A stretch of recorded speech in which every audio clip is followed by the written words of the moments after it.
Welcome back to Notes Edition, where I read notes off of my phone. Today's note is called When Bitcoin Hits a Million.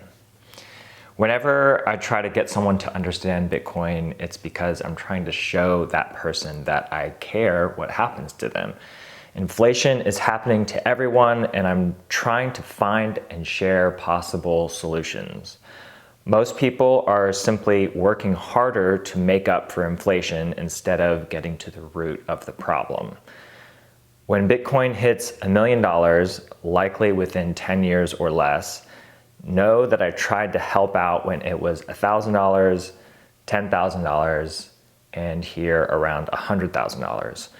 I tried to explain why Bitcoin's dominance is seemingly inevitable, and I tried because I want to see people make their lives better as I do my own. Even if someone elects not to use Bitcoin, they should understand how it works so that they can develop an alternate strategy to future-proof their money and safeguard their energy from onset inflation. That said, I can fully appreciate the outside perspective that casually saying Bitcoin will hit $1 million is reckless, absurd, and even egoic. It feels like a reckless projection because the price target is an arbitrary denomination, an astronomical sum in today's economy. Pulling out a random lofty price point like $1 million for some imaginary coin can appear uninformed and uncalculated, recklessly optimistic. Ironically, that lofty price projection is actually rooted in my personal pessimism for dollar value. A $1 million Bitcoin feels absurd because of the price disparity. At less than $100,000 per coin at the time of this recording, Bitcoin would have to explode over 10x in order to reach such a ridiculous price. Bitcoin's value is imaginary. Who would pay $1 million for such a thing?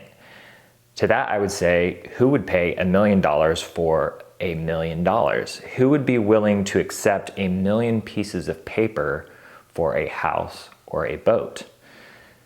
Standing up to announce that Bitcoin will reach $1 million someday is considered egoic because it sounds like saying, I know what the future holds and you don't. When we look deeper at the mechanics behind the claim, it feels more based on logic than pride. It seems like a reasonable calculation. If we lose another engine, the plane will crash. Whoever points this out isn't necessarily trying to scare anyone or appear holier than thou. They might simply be trying to spread awareness. Regardless of what it looks like, I'm attempting to do what I can to pitch in. If I'm wrong, I'll continue to face ridicule. If I'm right, I'll likely face even more ridicule for being obsessed with being right. When the tsunami hits, hopefully no one will say that I kept quiet. If the tsunami never comes, I look like a fool and society remains safe, even better. Either way, I can look back on this video 10 years from now and laugh at how small-minded I am. Despite the sheer embarrassment of it all, if I'm able to sharpen my skills of communication and connection, my goal is to shift away from know that I tried to now that I have. Now that you understand Bitcoin, how can we make our lives better together? That core tenet is the infinite vision that transcends reckless price projections, absurd opinions, and egoic claims. It's a first principle we can all agree on. And that's today's note.